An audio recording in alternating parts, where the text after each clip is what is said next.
Hi, நான் உங்களில் ஒருத்திங்க. இன்றைக்கி நம்ம பார்க்க போகிறது ஒரு சிம்பிள் ரெசிபி தான், ஆனால் ஹெல்தி ரெசிபிங்க. இது ஒரு டயட் ரெசிபின்னு கூட சொல்லலாம், இல்லை வெயிட் லாஸ் ரெசிபின்னு கூட சொல்லலாங்க. வாங்க எப்படி பண்ணலாங்கிறத பார்க்கலாம். இன்றைக்கி நம்ம ஒரு ப்ரெட் ஆம்லெட் தாங்க பண்ண போகிறோம். ஆனால் நார்மலாக எப்போதும் பண்ணுற ப்ரெட் ஆம்லெட் மாதிரி இல்லாமல் இது ஒரு ப்ரெட் டோஸ்ட்டாக பண்ணலாங்க.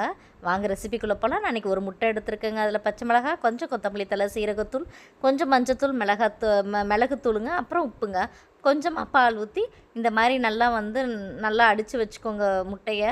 அதுக்கப்புறம் இன்றைக்கி நான் எடுத்துருக்கிறது ப்ரௌன் ப்ரெட்டு தாங்க எடுத்திருக்கேன். தோசைக்கல்லை நல்லா சூடாக்கிட்டு அது மேலே பட்டர் தடவிக்கோங்க. பட்டர் தடவிட்டு நம்ம இந்த ப்ரெட்டை நல்லா 2 சைடும் அந்த முட்டையில் படுற மாதிரி நல்லா இது பண்ணி எடுத்துக்கோங்க. முட்டை எல்லா சைடும் நல்லா கோட் ஆகணுங்க, அது மாதிரி பார்த்துக்கோங்க. அதுக்கப்புறம் நல்லா கோட் ஆனதுக்கப்புறம் எடுத்து தோசைக்கல்லில் டவாவில் போட்டு 2 சைடும் திருப்பி எடுத்திங்கன்னா சூப்பரான நம்ம ப்ரெட் டோஸ்ட் இல்லை ப்ரெட் ஆம்லெட் கூட சொல்லாங்க. ரெடி ஆயிடுச்சுங்க. ரொம்ப சூப்பராக இருந்துச்சுங்க. எனக்கு ஆனால் ரொம்ப பிடிச்சிருந்துச்சிங்க. நீங்களும் கண்டிப்பாக செஞ்சு பாருங்கள். உங்களுக்கும் பிடிச்சிருந்தா எனக்கு கமெண்ட் பாக்ஸில் கமெண்ட் பண்ணுங்கள். பிடிக்கலனாலும் எனக்கு கமெண்ட் பண்ணுங்கங்க. ஆனால் கண்டிப்பாக செஞ்சு பாருங்கங்க. எப்படி இருந்துச்சுங்கிற ரிவ்யூ மட்டும் எனக்கு கமெண்ட் பாக்ஸில் கமெண்ட் பண்ணுங்கள்.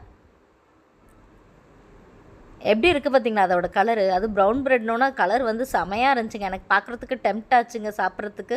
உங்களுக்கும் ஆச்சுன்னா கண்டிப்பாக எனக்கு வீடியோவுக்கு லைக் கொடுங்க. என் சேனலை மறக்காமல் சப்ஸ்கிரைப் பண்ணுங்கள். பாய்.